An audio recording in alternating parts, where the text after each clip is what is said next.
주시는 말씀은 신약성경 고린도전서 3장 16절 17절 말씀입니다. 신약성경 고린도전서 3장 16절 17절 신약성경 266쪽입니다. 신약성경 266쪽 고린도전서 3장 16절 17절 우리 한 목소리로 같이 읽겠습니다. 너희는 너희가 하나님의 성전인 것과 하나님의 성령이 너희 안에 계시는 것을 알지 못하느냐. 누구든지 하나님의 성전을 더럽히면 하나님이 그 사람을 멸하시리라. 하나님의 성전은 거룩하니 너희도 그러하니라. 아멘. 우리 309장 찬송하겠습니다.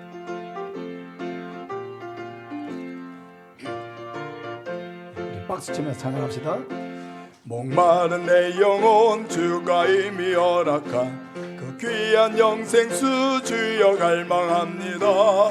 그 약속 따라서 힘써 간구하오니 오 주여 내 기도 서들어 주소서.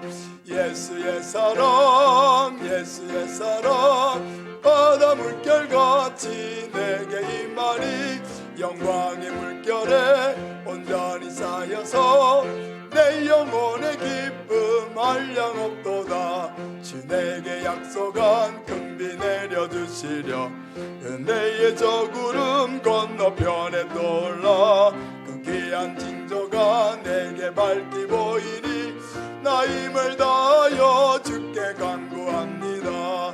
예수의 사랑 예수의 사랑 바다 물결같이 내게 임하니 영광의 물결에 온전히 쌓여서 내 영혼의 기쁨 한량없도다.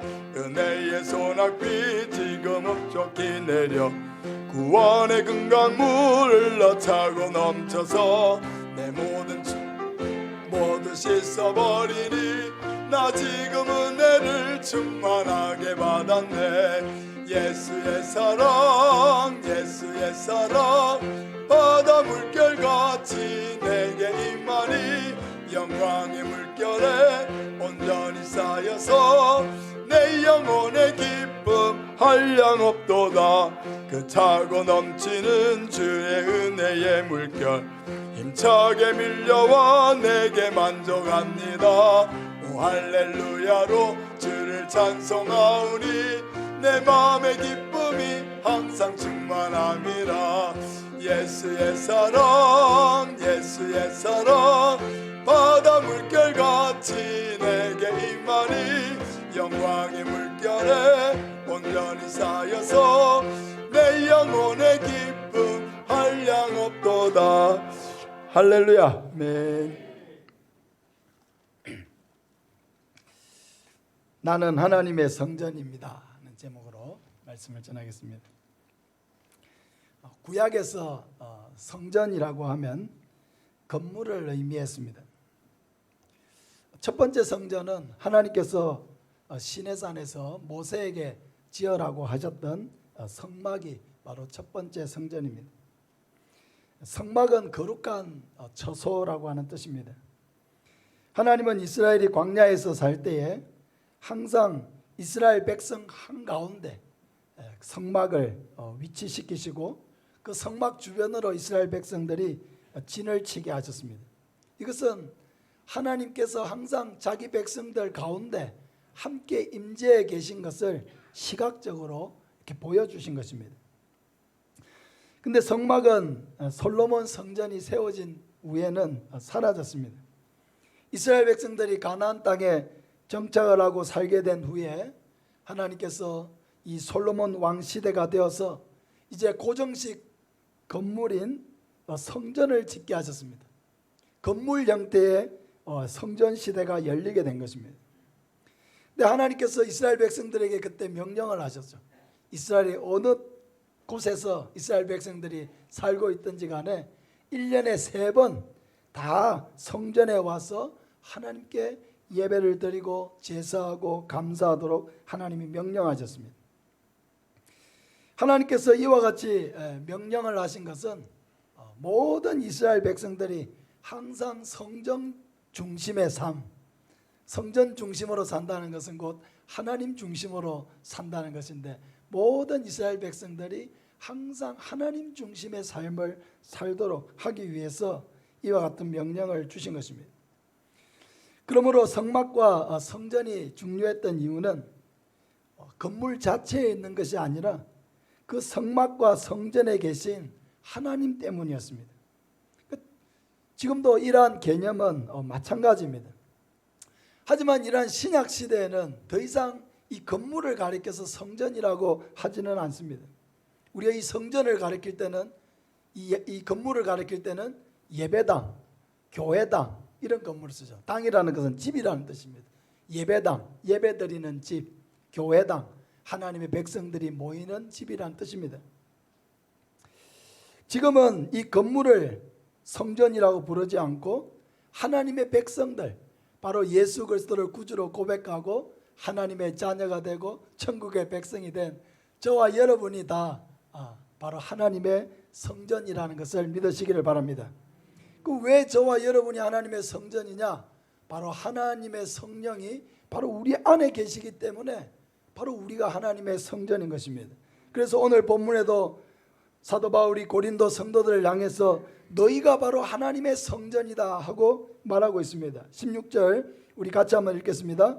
너희는 너희가 하나님의 성전인 것과 하나님의 성령이 너희 안에 계시는 것을 알지 못하느냐. 성전이라고 하는 것은 중요한 것이 하나님이 그곳에 계신다는 것이 중요한 거거든요. 그러니까 하나님의 성령이 어디에 계신다고요? 바로 우리 안에 계시기 때문에 저와 여러분이 바로 하나님의 성전이다 라고 하는 것입니다.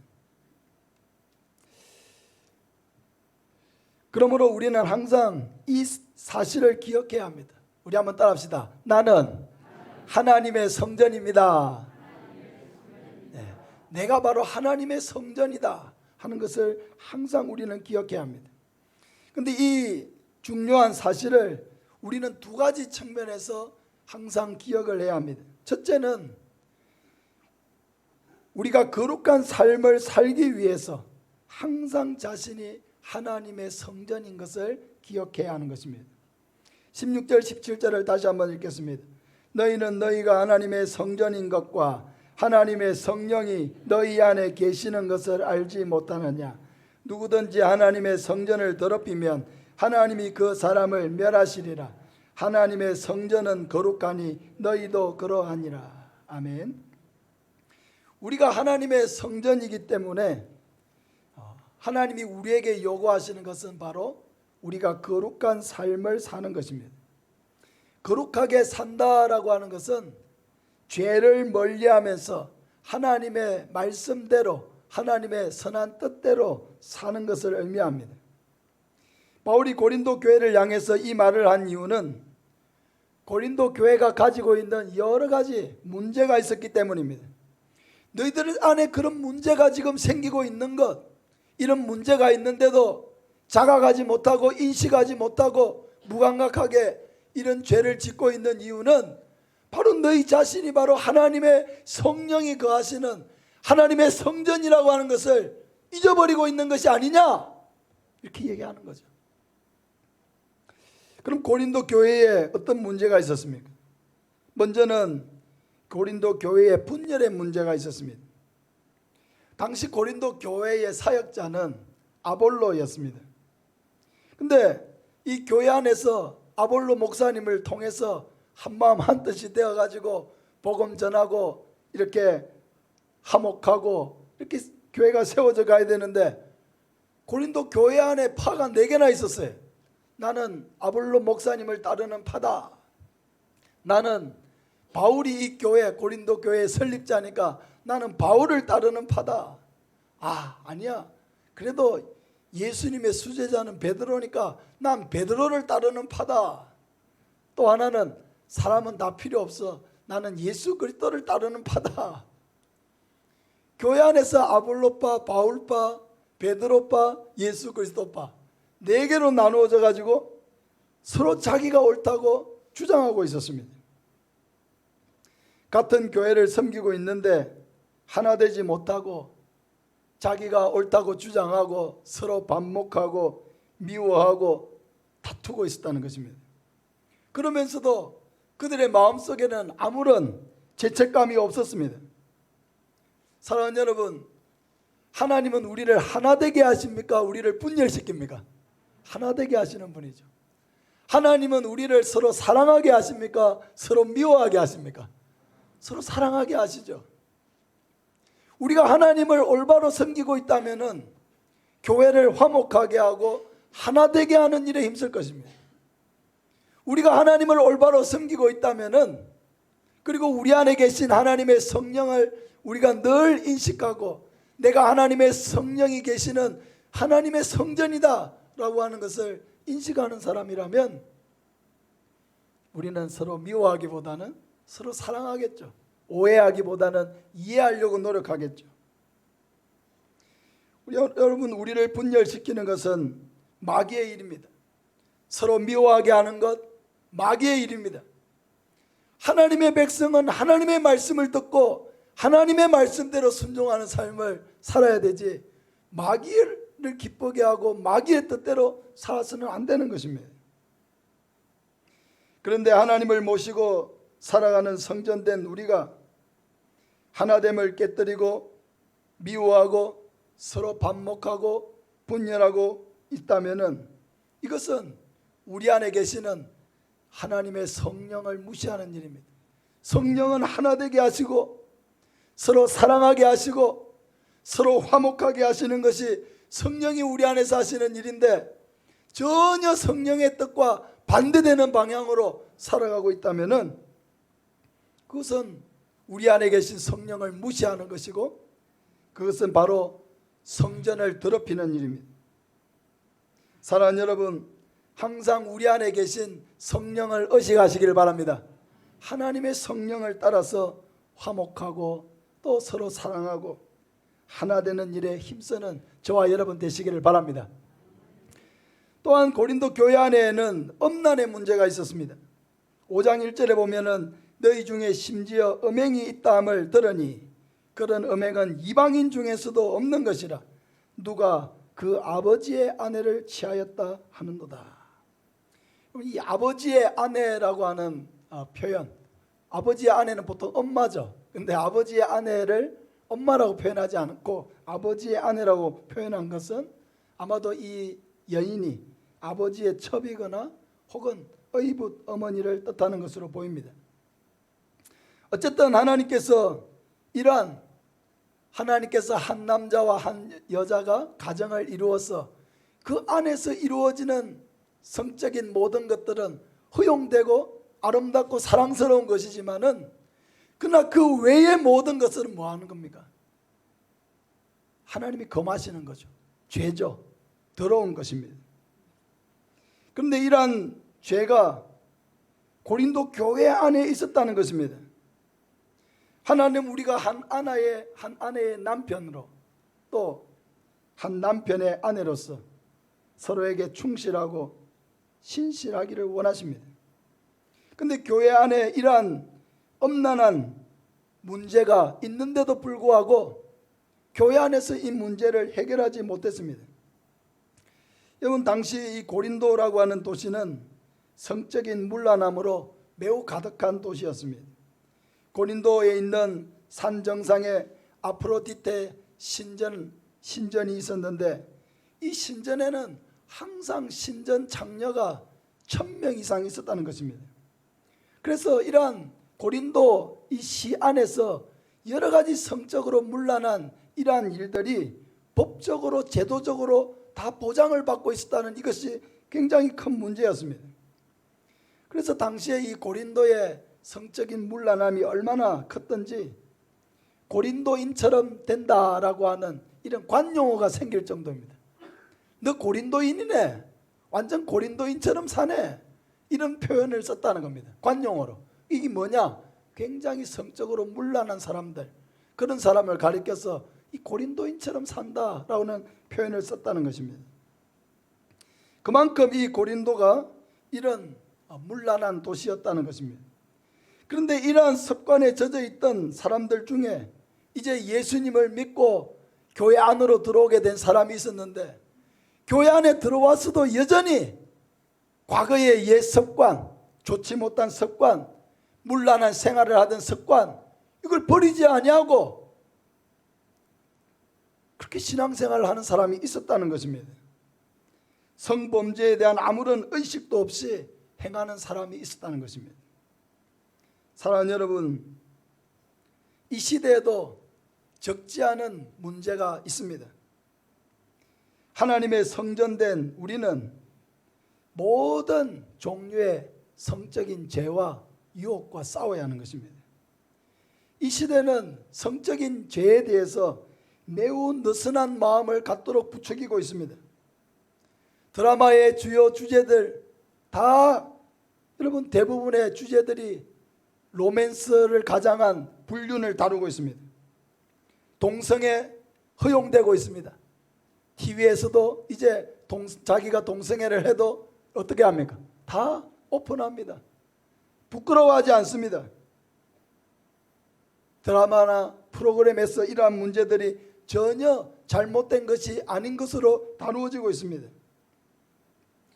이제 앞으로 남성 부부, 여성 부부 이런 결혼들이 합법화되고, 남자끼리 결혼해서 아이를 입양해서 살게 하고, 또 여자끼리 결혼해서 아이를 입양해서 살도록 합니다.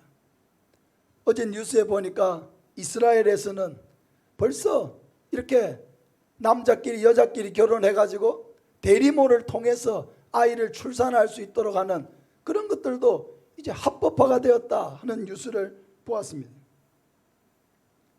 여러분, 타락한 성 개념들이 제도화되고 또 이렇게 사회적으로 용인되고 문화를 통해서 우리의 안방을 점령하고 있습니다.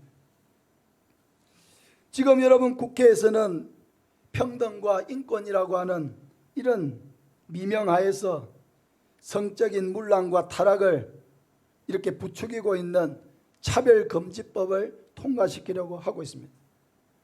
여러분, 이 법안이 통과되면은 우리 아이들과 여성들이 많은 범죄에 노출될 뿐만 아니라 아이들이 어려서부터 잘못된 성 개념을 가지게 돼서 어릴 때부터 동성애에 대해서 전혀 제의식을 갖지 못하는 아이들로 성장을 하게 되는 것입니다. 수많은 성범죄에 대해서 무감각하게 그냥 저런 사람도 있고 이런 사람도 있구나 하는 이런 식의 전혀 죄책감을 느끼지 못하는 아이들로 성장을 하게 되는 것입니다. 굉장히 심각한 문제가 이 차별금지법에 있는데 우리 이것에 관련된 영상을 하나 좀 보겠습니다. 안녕하세요. 대한민국에 사는 43세이자 두 아이를 둔 아빠입니다. 지금부터 사회적으로 끊임없이 이슈가 되고 있는 포괄적 차별금지법을 비롯한 평등법 등 유사 법안에 대해 설명드리겠습니다. 차별금지, 평등 추구, 얼핏 들어선 좋은 취지 같아 보이는 말입니다. 도대체 무엇이 문제일까요? 대한민국엔 이미 성별, 장애, 연령, 고용 형태 등 거의 모든 영역에서 사회적 약자를 보호하고 평등한 사회를 위한 개별적 차별금지법들 20개 이상이 나와 있습니다. 그럼에도 불구하고 포괄적 차별금지법을 거듭 주장하는 이유는 무엇일까요? 그것은 바로 포괄이라는 이름 안에 사회적 상식으로는 도저히 용납되기 어려운 수십 가지 성 정체성, 성적 지향성을 차별금지 사유에 포함시키기 위함입니다. 포괄적 차별금지법을 일찍 통과시킨 영국의 경우 유치원에서 아이들에게 성은 2개가 아니라 수십 가지이며 직접 성을 고르도록 가르치고 있습니다. 또한 동성애 권장 교육을 거부한 학교를 폐쇄하기로 결정했으며 동성애 축제를 반대한 5세 아동에게 교내 감금이라는 체벌을 내리기도 했습니다. 프랑스 사례를 볼까요? 학생들의 엄마, 아빠라는 용어 사용을 법적으로 금지하고 부모 1, 부모 2라고 부르도록 가르치고 있습니다. 동성애자들의 인권 보호라는 이유로 말이죠. 캐나다는 어떨까요? 아이들에게 낙태 권장 교육, 동성애 장려 교육을 하고 있으며 부모가 이를 반대할 시 양육권을 박탈하기도 합니다. 이처럼 선진국에서 일어나는 믿을 수 없는 일들이 포괄적 차별금지법 통과 후 일어난 실제 사례들입니다. 그렇다면 포괄적 차별금지법의 가장 큰 피해자는 누구일까요? 남성? 기득권? 아닙니다. 바로 여성과 아동입니다. 미국의 실제 사례를 설명해 드리겠습니다. 코네티컷주에서는 신체적 차이에도 불구하고 남녀가 동일한 취급을 받아야 한다는 포괄적 차별금지법에 따라 한 남성이 여성 육상 경기에 출전해서 15차례 우승을 차지했습니다. 남성 체격을 자랑하는 한 트랜스젠더는 여성 UFC 경기에 출전해 상대 선수에게 2분 만에 뇌진탕, 안면 골절상을 입히는 것을 넘어 명예의 레즈비언 상까지 받았습니다. 조지아주에서는 자신을 여성이라고 주장하는 한 트랜스젠더가 초등학교 여자 화장실에 들어가 5세 여아를 대상으로 성범죄를 저질렀고, 와이오밍주에서도 화장실에서 10세 여아가 한 남성에 의해 성폭행 당하는 일이 발생했습니다. LA에서는 한 남성이 여성 사우나에 들어가 여성 고객들이 달아나는 사건이 발생했는데, 포괄적 차별금지법에 따른 성적 지향성 존중으로 누구도 그를 제지할 수 없었습니다. 상식적으로 이해할 수 없는 일이 벌어지고 있는 것이죠. 포괄적 차별금지법으로 남성과 여성, 트랜스젠더 등의 경계가 무너졌기 때문에 이처럼 화장실, 목욕탕, 탈의실 등 여성 전용 공간에서 수많은 성범죄들이 일어나고 있습니다. 해리포터의 작가로 유명한 J.K. 롤링은 이런 무질서한 사회 흐름에 반대하며 여성 전용 공간에 남성 출입을 반대했다가 트랜스젠더들에게 살해 협박을 받고 있다고 전해졌습니다. 무서운 사실은 지금 우리나라에서도 이런 일들이 일어나고 있다는 점입니다. 국내 한 미용학원 원장이 트랜스젠더였던 수강생이 여자 화장실을 이용할 것을 요구하자 다른 여성들의 민원을 감안하여 다른 층 화장실 이용을 권하였는데, 이에 해당 트랜스젠더는 학원 원장을 상대로 손해배상 소송을 제기했고, 법원은 차별 행위로 판단 학원 원장에게 700만 원의 배상을 명령했습니다. 여러분, 과연 다른 여성 수강생들은 학원을 계속 다닐 수 있을까요? 과연 이것이 진정한 평등일까요? 법안이 통과되기도 전에 나타나는 판결을 볼 때 포괄적 차별금지법은 분명히 더 강력하고 큰 사회적 혼란을 야기할 것입니다. 개인의 성적 자유, 성적 지향성이 여성과 아동을 넘어 우리 사회 전체의 안전과 건강보다 중요할 수는 없습니다. 다른 국가 시민들처럼 포괄적 차별금지법 통과 이후 이 법이 이런 결과를 불러올 줄은 몰랐다고 말씀하신다면 이미 늦습니다. 한 번 세워지면 폐지가 어려운 법, 이것은 일부 보수파의 이슈나 정치, 종교적인 문제가 아닙니다. 우리 사회 전체의 문제이고 우리 사회의 안녕과 미래의 문제입니다. 이러한 역차별적 악법이 사회에 나오려 할 때마다 대한민국 여러분 모두의 힘을 모아주세요. 이 영상은 올바른 상식위원회의 후원으로 제작되었습니다.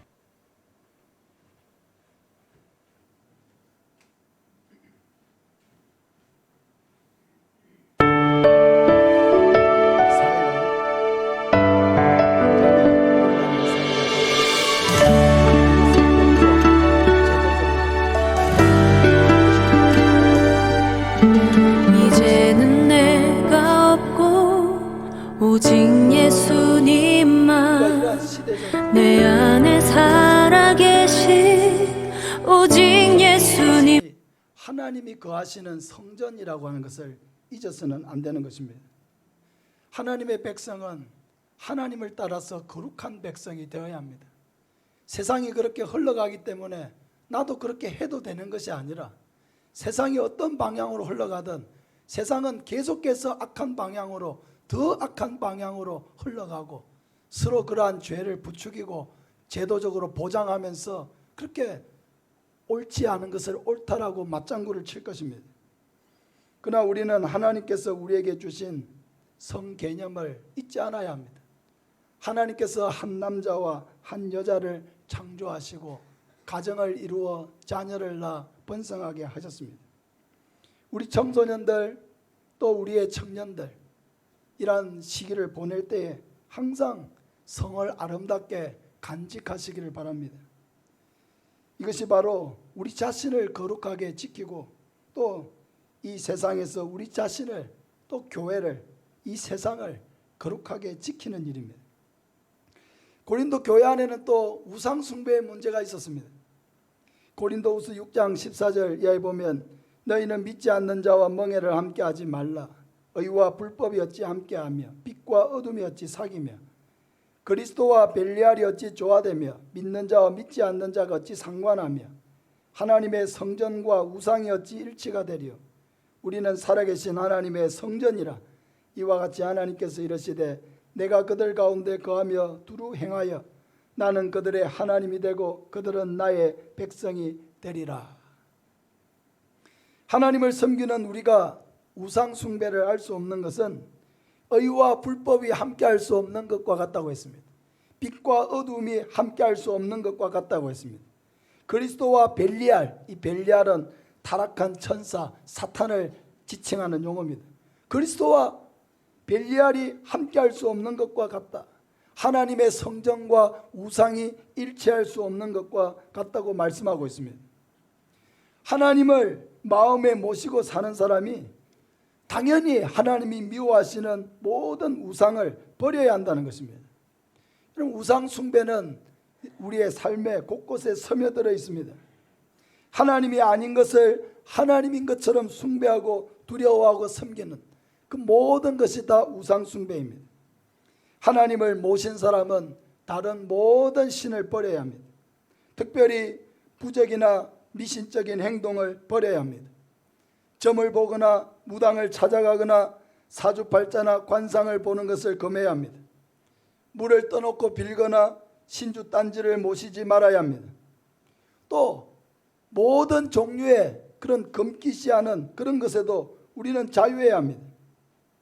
문지방을 밟으면 복이 나간다거나 애인에게 신발을 선물하면 도망을 간다거나 밤에 휘파람을 불지 말라거나 이름을 빨간색으로 쓰지 말라거나 손 얻는 날에 중요한 일을 잡는다거나 집안에 털을 잡은 거미를 잡으면 안 된다거나 다리를 떨면 복이 달아난다거나 이런 말들이 우리에게 하나의 공공연한 진리처럼 우리 안에 스며들어 있습니다.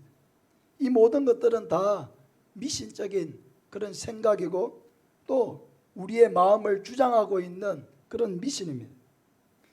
하나님을 섬기는 사람은 이러한 모든 미신에서 자유해야 합니다. 여러분, 하나님은 모든 이 세상을 창조하시고 우리의 모든 것을 주관하시고 사람을 천국에도 보내고 지옥에도 보내는 권세를 가지신 분입니다. 하나님보다 더 두려워해야 될 존재가 우리에게는 없다는 것입니다. 하나님을 모신 자가 귀신을 두려워할 필요가 없는 것입니다. 특별히 하나님을 모신 사람은 제사를 지내는 것을 정리해야 합니다. 고린도전서 10장 20절에 무릇 이방인이 제사하는 것은 귀신에게 하는 것이요 하나님께 제사하는 것이 아니니 나는 너희가 귀신과 교제하는 자가 되기를 원하지 아니하노라고 말씀하고 있습니다. 제사를 지내는 것은 귀신에게 자기를 내어주는 것입니다. 이방인들이 제사를 하는 것은 귀신에게 제사를 지내는 것이라고 분명하게 말씀하고 있습니다. 여러분, 귀신이 우리에게 오고 마귀가 우리에게 오는 것은 죽이고 멸망시키기 위해서 오는 것이지 우리를 살리고 복을 주기 위해서 오는 것이 결단코 아니라고 하는 것입니다. 제사를 지내지 않기 때문에 복을 받지 못하는 것이 아니라 제사를 지내기 때문에 복을 받지 못한다는 것을 우리는 반드시 알아야 하는 것입니다. 사랑하는 여러분, 우리가 하나님의 백성이요 하나님의 성전입니다. 하나님의 성령이 우리와 함께 거하십니다. 하나님의 성전인 우리는 항상 하나님처럼 화목을 도모하고 하나됨을 지키고 엄난한 죄에서 미혹되지 않도록 우리 자신을 거룩하게 지키고 항상 미신과 우상 숭배를 멀리하는 저와 여러분 되시기를 바랍니다. 두 번째로 우리는 고난을 담대하게 돌파해 나가기 위해서 항상 자신이 하나님의 성전인 것을 기억해야 하는 것입니다. 16절을 같이 한번 읽겠습니다. 너희는 너희가 하나님의 성전인 것과 하나님의 성령이 너희 안에 계시는 것을 알지 못하느냐. 아멘. 하나님의 성령이 너희 안에 계신다. 하나님이 우리와 함께 계신다. 하나님이 항상 나와 함께 하신다. 이것보다 여러분 더 큰 능력은 없습니다. 하나님이 우리와 함께 하신다는 이것보다 더 중요한 사실은 우리에게 없는 것입니다.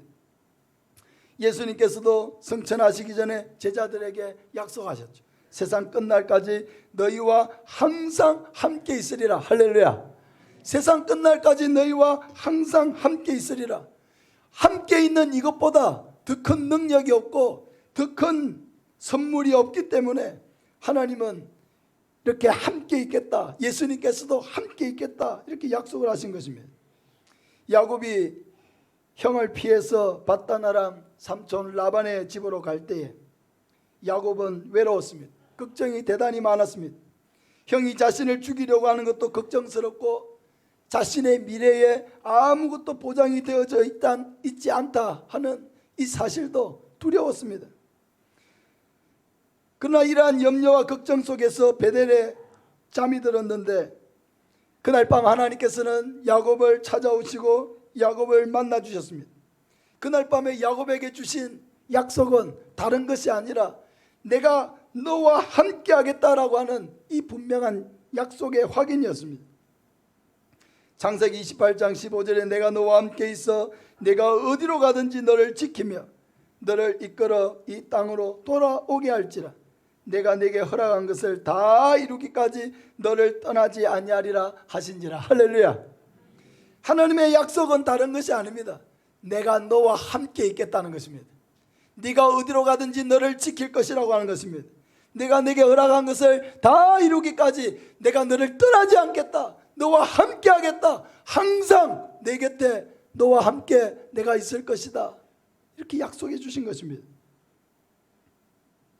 야곱은 20년 동안 삼촌 라반의 집에 머물면서 많은 어려움도 겪었지만은 그러나 하나님이 주신 이 약속의 말씀대로 항상 하나님이 내 편이 되시고 나와 함께 하신다고 하는 이 분명한 약속을 붙들었기 때문에 그가 너무나 많은 어려움들을 당했어도 그 모든 어려움을 다 극복하고 이길 수가 있었던 것입니다. 그 고난의 시간들조차도 축복의 시간으로 다 변화된 것은 하나님이 나와 함께 하신다는 이 분명한 약속의 말씀을 믿고 낙심하지 않고 포기하지 않았기 때문입니다. 저도 항상 이렇게 사역을 하면서도 제 자신의 부족함을 많이 느낍니다. 때로는 이 벌려놓은 일들을 다 감당할 수 있을까 하는 그런 생각이 제 마음속에 들기도 합니다. 인간적으로 두려운 마음이 찾아올 때도 있다는 것입니다. 그러나 그때 저는 생각합니다. 나를 이곳에 세우신 분이 누구신가? 나와 함께하고 계신 분이 누구신가? 하나님이시지. 하나님이 나를 이곳에 세우셨지. 하나님이 나에게 이 사역을 주셨지. 하나님이 나를 목사로 세우셨지. 하나님이 나와 함께 하시지. 하나님이 내 삶을 이끌고 계시지. 내 안에 계신 하나님을 생각합니다. 내가 하는 것이 아니라 하나님이 함께 해주시는 거지. 내 혼자면 할 수 없는 일인데 하나님이 함께 해주시니까 내가 이 모든 것을 할 수 있지. 나를 생각하면 두려움이 생기고 낙심하는 마음이 생기는데 내 안에 계신 하나님을 생각하면 담대한 마음이 생기고 용기가 생기고 그래서 다시 해볼 수 있겠다는 그런 용기가 제 마음속에서 솟아나는 것입니다. 사랑하는 여러분, 우리는 항상 이것을 기억해야 합니다. 나는 하나님의 성전이다. 하나님의 성전된 우리는 항상 하나님이 함께 하시는 사람이다. 나는 혼자가 아니라 항상 하나님이 나와 함께 하신다. 여러분, 이 분명한 사실, 이 변함없는 사실, 이것을 무엇을 하든지 우리는 기억해야 하는 것입니다. 그러므로 항상 내 안에 계신 하나님을 신뢰하고 여러분 하나님을 의지하시길 바랍니다. 모든 일에서 하나님을 신뢰하시길 바랍니다. 고난을 통과하고 있는 사람들도 항상 그곳에 내 혼자가 아니라는 것을 기억하시길 바랍니다. 사망의 엄침한 골짜기로 다닐지라도 해를 두려워하지 않을 것은 주께서 나와 함께 하심이라. 할렐루야.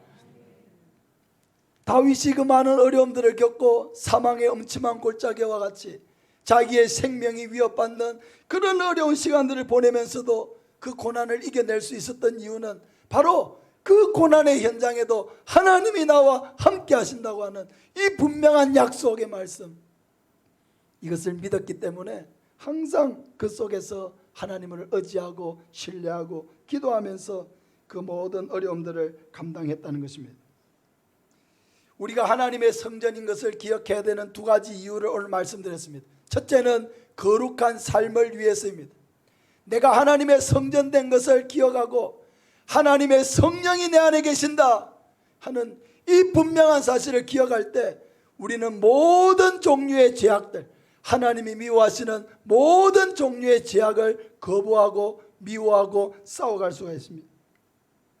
또 하나 우리가 하나님의 성전된 것을 기억해야 되는 이유는 항상 하나님이 나와 함께 하신다는 이 변함없는 사실을 기억하기 위한 것입니다. 우리의 삶에는 고난이 많고 어려움이 많고 내 힘으로 해결할 수 없는 일들이 너무 많고 우리 자신이 무너지고 낙심이 될 때가 너무 많지만은 그 어려움을 우리 스스로는 해결할 수가 없습니다. 우리 스스로의 힘으로는 넘어설 수가 없습니다. 하나님이 나와 함께 하신다는 이 사실을 기억할 때는 이길 수 있습니다. 넘어설 수 있습니다. 혼자가 결코 아니라고 하는 것을 기억하고 항상 하나님을 의지할 때에 우리는 용기를 얻고 담대하게 헤쳐나갈 수가 있는 것입니다. 사랑하는 여러분, 따라합시다. 나는 하나님의 성전입니다. 하나님이 항상 나와 함께 하십니다.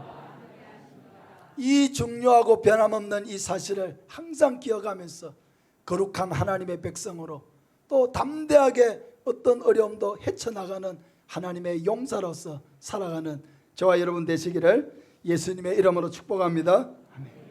우리 210장